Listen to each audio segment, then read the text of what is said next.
सर्वांना नमस्कार. रुद्रदामिनी love स्टोरीचे 70 episode यापूर्वीच अपलोड केलेले आहेत. कृपया ते सगळे एपिसोड ऐकण्यासाठी आपल्या चॅनलला भेट द्यावी. पद्मिनी झोपली होती आणि रुद्र जागा होता आणि तो विचार करत होता, खरंच आज खूप मोठी चूक झाली. ताईला एकटं तिथं ठेवून आलोही. तिला खरंच गुंडांनी छेडलं असेल का? ताई घाबरली असेल. मला तिला जाऊन सॉरी म्हटलं पाहिजे, असं म्हणून रुद्र तिच्या रूममध्ये निघाला. आणि इतक्यात दामिनी उठली आणि म्हणाली, रुद्र कुठे निघालास? झोप ना. रुद्र म्हणाला, दामिनी अगं मला फार गिल्टी वाटते. आपण ताईला असं सोडून नको यायला पाहिजे होतं. तिला गुंडांनी छेडलं वाटतं रस्त्यावर. दामिनी म्हणाली, बाप रे, असं झालं का? ताईंना काय वाटत असेल? त्या आधीच किती हळव्या मनाच्या आहेत. रुद्र म्हणाला, हो ना गं, अग्निहोत्री होता म्हणून ठीक, नाहीतर काय झालं असतं कुणास ठाऊक. दामिनी म्हणाली, बघ रुद्र, तू माझ्या दादाला नावं ठेवतोस की नाही, पण मी सांगितलं होतं ना तुला, माझा दादा खूप काम करतो आणि तो खूप रिस्पेक्टसुद्धा करतो मुलींचा. अरे रात्रीचा 1-1:30 वाजेपर्यंत तो असाच फिरत असतो पेट्रोलिंग करत. रुद्र तिला तोंड वाकडं करून दाखवत म्हणाला, झालं का पुन्हा दादाचं कौतुक सुरू? तू एक काम कर, माईक हातात घे आणि अख्ख्या मुंबईवर फिर त्याचं कौतुक करत.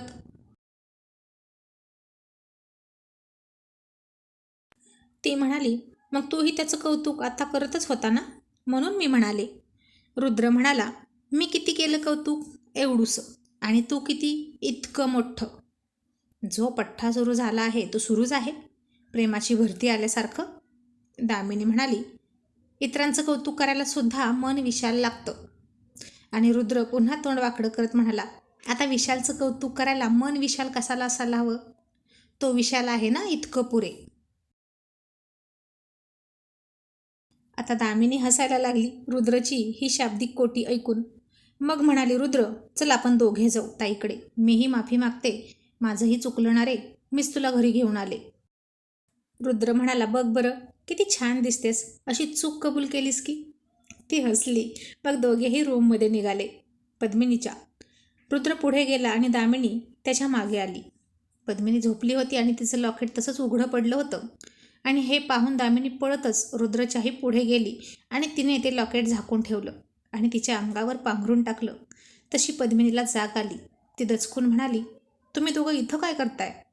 आणि दामिनीने त्या लॉकेटकडे इशारा केला आणि पद्मिनीनं ते लपवून ठेवलं. आज जर रुद्रनं ते पाहिलं असतं तर जितकं पण आज विशालचं त्यानं कौतुक केलं होतं तितकं सगळं उलटं पडलं असतं.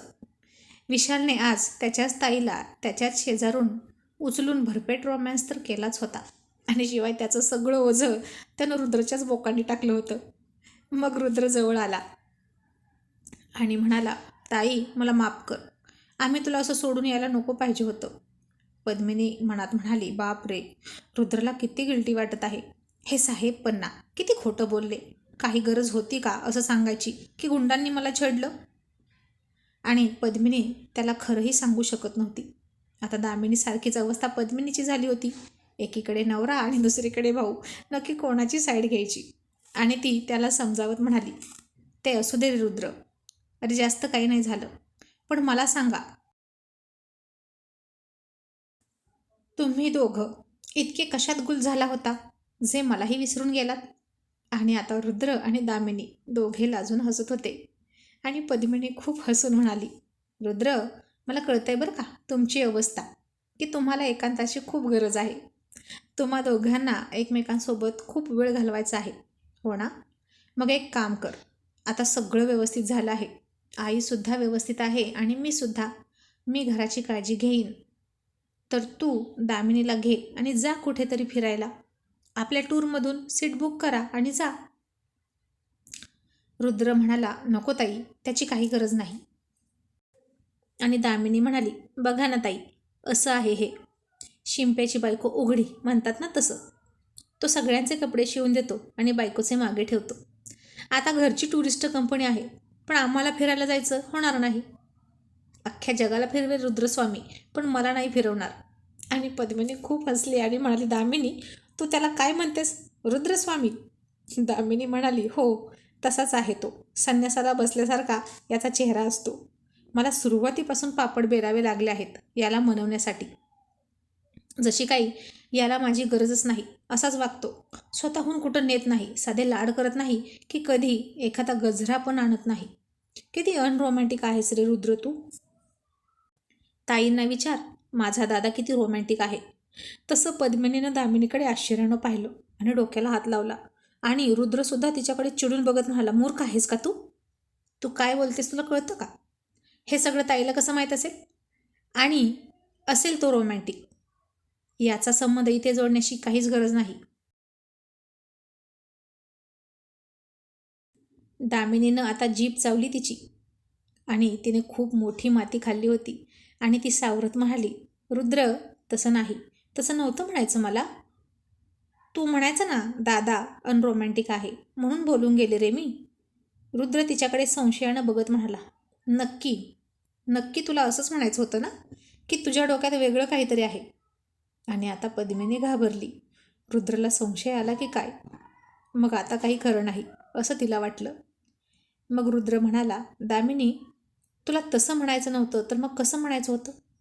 आणि आता पद्मिनीच म्हणाली, दामिनी तू काहीही काय बोलतेस ग? हे असं पुन्हा बोलायचं नाही, मला आवडणार नाही, समजलं? असं पद्मिनी दामिनीला मुद्दाम दम देत म्हणाली.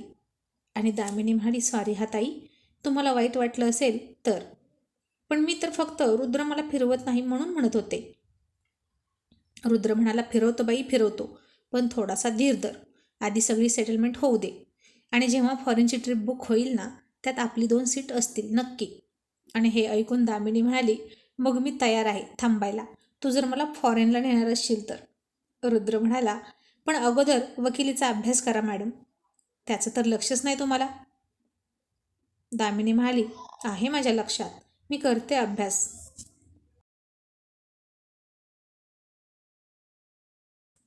आणि तसंही पुस्तकं वाचून वकिली जमतच नसते, बोलण्याचं कौशल्य ते उपजत असावं लागतं. पद्मिनी म्हणाली, आणि ते खूप जास्त आहे आपल्या दामिनीकडे. ती तिच्या वाक्चातुर्याने कोणालाही समजावू शकते आणि तिचे मुद्दे पटवून देते. आणि रुद्र म्हणाला, हो ना, आणि खोटंसुद्धा खूप छान बोलते बरं का. तशी दामिनी पुन्हा गप्प झाली आणि म्हणाली, याला माझं एखादं खोटं कळलं की काय? पण रुद्र म्हणाला, ते प्रेग्नन्सीचं नाटक किती छान केलं नाही का हिनं? सगळ्यांना वेठीस धरलं. अगदी अट्टल चोर पकडणाऱ्या तिच्या भावाला सुद्धा हिनं किती शितापीनं मामा बनवून फसवलं. माझा तर जीवच टांगणीला लागला होता लग्नाआधी बाप होणार हे ऐकून. आणि हा विषय निघताच दामिनी रिलॅक्स झाली की रुद्रला तिच्या पद्मिनीबद्दलच्या खोट्याविषयी नाही काही कळलं. आता अभ्यासाकडे लक्ष दे. आणि कितीही बोलण्यात चतुर असलीस तरी वकिलीची डिग्री घेण्यासाठी अभ्यासच करावा लागेल की नाही, असं रुद्र म्हणाला. आणि दामिनी म्हणाली, करते रे रुद्र, आता हे जरा सगळं व्यवस्थित झालं की नाही मग नक्की अभ्यास करणार, तू नको काळजी करू. मग पद्मिनी म्हणाली, जा आता झोपा आणि मलाही झोपू द्या. मग दोघेही झोपायला गेले आणि पद्मिनीनं ते लॉकेट हातात घेतलं, त्यावर प्रेमानं किस केला आणि म्हणाली, आय लव्ह यू साहेब. आज तुम्ही दिसला असता तुमच्या मेहुण्याला, मग तुमचं काही खरं नव्हतं. एक नंबरचे घाबरट कुठले आणि खूप खूप रोमॅन्टिक, असं म्हणून ती हसली आणि तिनं ते लॉकेट पुन्हा तिच्या हृदयाजवळ लपवलं आणि झोपली. आता सकाळी विशालची आई म्हणाली, विशाल अरे कधी जायचं आपण दामिनीच्या घरी पल्लवीला मागणी घालायला? आणि विशाल आईला हातातला कागद दाखवत म्हणाला, आई हे बघ काय आहे. ती म्हणाली, काय आहे, तूच वाचून दाखव. विशाल म्हणाला, लग्नपत्रिका माझी. आई म्हणाली, कळेल असं सांग बरं मला, कोड्यात बोलू नकोस. विशाल म्हणाला, अगं अट्टेल गुन्हेगारांची टोळी आहे एक, तिचा सुगावा लागलाय आणि त्याच्याच मागावर महाराष्ट्राच्या बाहेर जाण्यासाठी पथक तयार केलंय आणि त्याचा हेड मी आहे.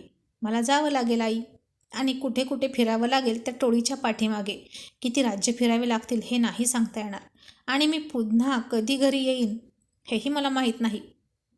आणि आईनं मारला डोक्यावर हात आणि म्हणाली, त्यापेक्षा तू लग्नच करू नकोस. नकटीच्या लग्नाला 1700 विघ्न असला प्रकार आहे तुझा. विशाल हसून म्हणाला, ए माझी सुपर आई, चिडू नको ग, आलो की नक्की जाऊया. 4-8 दिवस लेट झालं म्हणून काही फरक पडत नाही.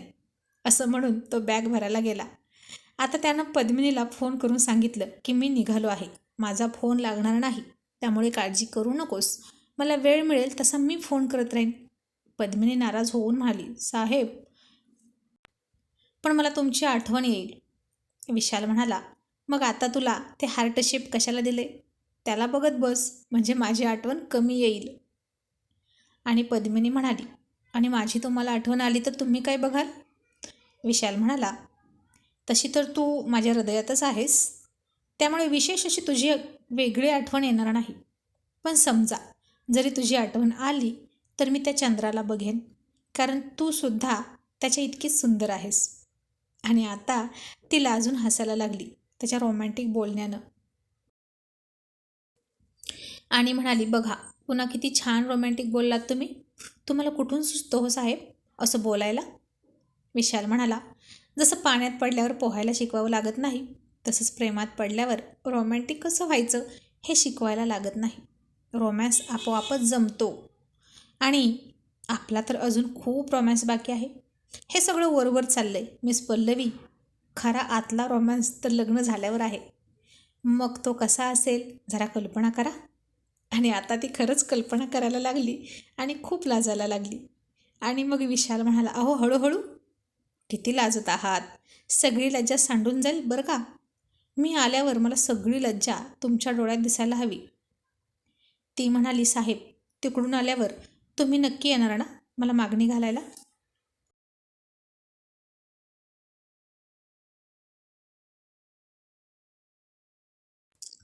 विशाल म्हणाला, नक्की. आणि बेडी घेऊनच येणार लग्नाची. जितके पण दिवस तिकडे असेल त्या सगळ्या दिवसांचा त्रास तुम्हाला मी भेटून देणार. आपण पुन्हा पिक्चरला जायचं असं तो म्हणाला. आणखीन ती लाजायला लागली आणि म्हणाली, नीट राहा, काळजी घ्या स्वतःची. आणि आता विशाल म्हणाला, तूही तुझी काळजी घे, बाय, असं म्हणून त्यानं फोन ठेवला आणि तो गेला. जवळजवळ 7-8 दिवस झाले तो गेला होता आणि पद्मिनी त्याला खूप मिस करत होती. तो म्हणाला होता फोन करेल, पण कशाचं काय. विशाल साहेबांच्या मागे ड्युटी असली की त्यांना कोणाचंही भान राहत नाही. आणि कधी तिचा फोन लागत नसायचा, लागला तर तो उचलत नसायचा. आणि तीच रोमॅन्टिक मेसेज करायची, विचारपूस करायची आणि तो कधीतरी अधूनमधून 1-2 वेळाच रिप्लाय द्यायचा, बस इतकंच. यावरच पद्मिनीला समाधान मानावं लागायचं. पण तिने तिच्या मनाला समजावलं की आता याची सवय करून घ्यावीच लागणार. कर्तव्यदक्ष अधिकाऱ्याची बायको होणं काही सोपं नसतं. त्याच्या घरच्यांना, बायकोलासुद्धा तितकाच त्याग करावा लागतो. आणि तिला नाराज पाहून दामिनी म्हणाली, ताई, दादाची आठवण येते ना? पद्मिनी म्हणाली, हो ना, खूप आठवण येते.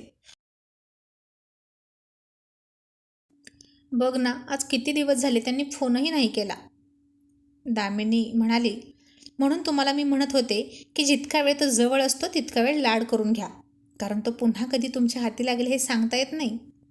आणि पद्मिनी म्हणाली, बरोबर आहे तुझं. आता आले ना मग खूप प्रेम करून घेते त्यांच्याकडून. आणि दामिनी तिला गुदगुल्या करत म्हणाली, अरे वा, आणि हे नंदेसमोर बोलताय तुम्ही? तुम्हाला काहीच नाही वाटत? पण मी तर म्हणते आता असं चोरून चोरून भेटण्यापेक्षा डायरेक्ट लग्नाचा बारच उडवून द्यावा.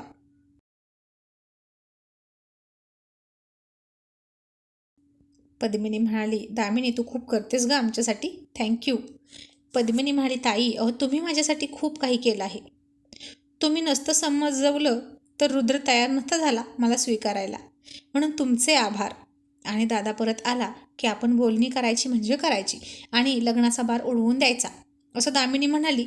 आणि रुद्र आला आणि म्हणाला, कोणाच्या लग्नाचा बार उडवून द्यायचं आणि कोण परत आल्यावर?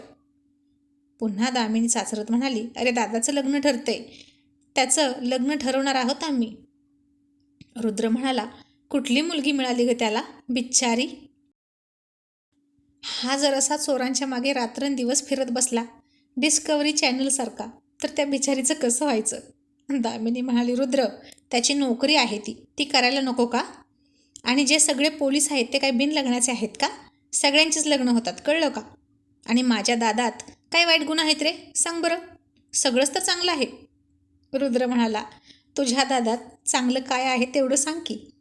मला तर सगळं वाईटच वाईट दिसतं. बरं चल जाऊ दे, मी निघतो, असं म्हणून तो गेला. आणि पद्मिनी म्हणाली, कसं होणार गं दामिनी, तो तयार होईल ना आमच्या लग्नाला? दामिनी तिला दिलासा देऊन म्हणाली, ताई सगळं नीट होईल, तुम्ही टेन्शन घेऊ नका. आता विशाल 8व्या दिवशी पुन्हा महाराष्ट्रात आला, तेही सगळ्या सराईत गुन्हेगारांच्या मुसक्या आवडूनच. आणि पुन्हा न्यूजपेपरमध्ये त्याचं कौतुक चाललं होतं. डायनिंग टेबलवर सकाळी सकाळी दामिनीने तो न्यूजपेपर मुद्दाम रुद्रच्या समोर ठेवला. त्यात विशालचं हेड ऑफ टीम म्हणून अभिनंदन केलेला फोटो होता आणि न्यूज हेडिंग होतं, मुंबई पोलिसांची धडाकेबाज कामगिरी, तरुण तडफदार इन्स्पेक्टर विशाल अग्निहोत्रींचं विशेष कौतुक. आणि खट्याळ रुद्रनं मुद्दाम चहाचा कप त्या फोटोवर ठेवला. आणि दामिनी खूप चिडली आणि म्हणाली, दुष्ट कुठला, याच्यासारखा वाईट दुसरा कोणच नाही. तिने पुन्हा तो पेपर घेतला तर त्याच्यावर चहाचा डाग पडला होता. आणि रुद्र हसून म्हणाला, आता कसा दिसतोय तरुण तडफदार डागाळलेला दादा? मुलगी पाहायला गेल्यावर हाच फोटो द्या, लगेच पसंत पडेल तुझा दादा सगळ्यांना. दामिनी चिडली. मग आता विशालला पद्मिनीला भेटू वाटत होतं, पण त्याला वेळ मिळत नव्हता. शिवाय आता तो घरी जात नव्हता दामिनीच्या. पण आता पद्मिनी स्वतः बाहेर येऊ शकत होती, त्यामुळे बाहेरच चोरून भेटायचं ठरलं त्यांचं. आणि आज नेमका रुद्र शेठच्या कामासाठी त्यांच्या घरी गेला होता. तिथे शेठचा आकांत तांडव चालला होता विशालच्या नावानं. आणि तो म्हणाला, आता त्याचा बंदोबस्त करायची वेळ आलीच आहे. आणि त्यानं विशालला जीव मारण्यासाठी फिल्डिंग लावायला सुरुवात केली. आता रुद्र फक्त हे ऐकत होता, काही बोलू मात्र शकत नव्हता. कारण रुद्र आणि विशालचं नातं जर कळलं तर प्रकरण जास्त चिघळणार होतं. आणि रुद्रवर सुद्धा संशय येणार होता की तो पोलिसांना मदत करतोय की काय, असं वाटलं असतं त्यांना. पण रुद्रनं सुद्धा गुपचूपच शेठच्या माणसांवर नजर ठेवायचं ठरवलं. ते विशालला मारण्यासाठी नेमका काय प्लॅन बनवत आहेत जाणून घेण्यासाठी तो प्रयत्न करू लागला. त्याच्याही काही ओळखी होत्या, त्यानंही माणसं पेरली जागोजागी. आणि जशी खबर लागेल तसं मला कळवा, असं तो म्हणाला. कारण विशाल दामिनीचा भाऊ आहे आणि त्याला काहीच होता कामा नये. कारण त्याला काही झालं तर दामिनीला ते सहन होणार नाही. आणि शिवाय विशाल प्रामाणिक होता, त्यानं त्याची ड्युटी करावी, आपण आपली, अशा मताचा रुद्र होता. म्हणून रुद्र हे सगळं करणार होता. आणि या दरम्यान रुद्रनं हत्यारांच्या 2-3 डीलसुद्धा केल्या. कारण आता विशाल मुंबईत नव्हता, त्यामुळे डील सहज झाल्या. आणि जसा विशाल पुन्हा घरी आला तसे पुन्हा त्याला मिटिंगला उपस्थित राहण्याची ऑर्डर आली. मिटिंग कमिशनरने बोलवली होती. तो मिटिंगला गेला. तिथं सगळे अधिकारी उपस्थित होते. आणि कमिशनर साहेबांनी सगळ्यांच्या पुढे न्यूजपेपर फेकले आणि म्हणाले, वाचा, वाचा काय लिहिलं आहे यात. इन्स्पेक्टर अग्निहोत्री, वाचा ना. कालच तुमच्यावर कौतुकाचा वर्षाव झाला. इथेच आपली ड्युटी संपत नाही. आणि आज बघा काय हेडिंग आहे, पोलीस काढतात झोपा, राजरोसपणे होते हत्यारांची तस्करी. बघा किती छान शाबासकी मिळाली आहे आपल्याला डिपार्टमेंटला. आजकाल तरुण पिढीच्या हाती सहज हत्यारं पडत आहेत, गावठी कट्टे सापडत आहेत, उठसूट गोळ्या घालायला लोक कमी करत नाहीत. हे सगळे हत्यारे येतात कुठून? मला कळत नाही की आपलं पोलीस डिपार्टमेंट नक्की करतंय काय, झोपा काढतंय की काय. बघा मीडियामधून कसं जसं आपलं कौतुक होतं तशीच टीकासुद्धा होते. एका अल्पवयीन मुलाकडे हत्यार सापडावं याच्यासारखी दुर्दैवी गोष्ट नाही. ही हत्यारं तरुण पिढी बर्बाद करण्याचं काम करत आहेत. खेळण्यातली पिस्तुलं वागवावी तशी मुलं आजकाल पिस्तूल वागवत आहेत. आणि त्याच हत्यारांच्या जोरावर गँगवॉर वाढला आहे. ताकद दाखवून देण्यासाठी स्पर्धा वाढली आहे या टोळ्यांमध्ये. आणि आपण हे सगळं थांबवू शकत नाही. त्यामुळे आपल्यावर खूप नामुष्कीची वेळ आलेली आहे. लवकरात लवकर जो कोणी याच्या पाठीमागे आहे तो सापडला पाहिजे, लक्षात ठेवा, नाहीतर मला तुमच्या ट्रान्सफरचा विचार करावा लागेल. आणि आता विशालनं पुन्हा एकदा तो न्यूजपेपर हातात घेतला. ते हेडिंग वाचलं आणि त्याला रुद्रचा खूप राग आला. मीटिंग संपली. त्यानं तो न्यूजपेपर घेऊन विशाल तसाच खूप रागात दामिनीच्या घरी आला. रागारागात त्यानं बेल वाजवली. पद्मिनीनं दरवाजा उघडला. विशालला असा अचानक दारात पाहून तिला खूप आनंद झाला. किती दिवसातून बघत होती ती त्याला. रुद्र दामिनी डायनिंग टेबलवरच बसले होते. पद्मिनी खुश होऊन म्हणाली, साहेब तुम्ही या ना, या बसा. तिला तर वाटलं की आता विशाल वर्दीमध्ये तिला मागणी घालायलाच आला की काय. तिने आईबाबा कुठे दिसतात का हे पाहण्यासाठी मागे पाहिलं त्याच्या, पण तिला कोणीच दिसलं नाही. आणि आता विशाल तसाच रागात आत आला. त्याने रुद्रच्या 2 थोबाडीत लावून दिल्या. तसे दामिनी आणि पद्मिनी खूप हादरल्या, घाबरल्या. आणि रुद्रने रागाने डोळे लाल केले, मुठी आवळल्या आणि विशालची कॉलर पकडली. आणि फेस टू फेस विशालच्या नजरेत नजर घालून त्याला एक डॅशिंग लुक दिला. आणि आता पुन्हा सुरू झाली विशाल आणि रुद्रची टशन.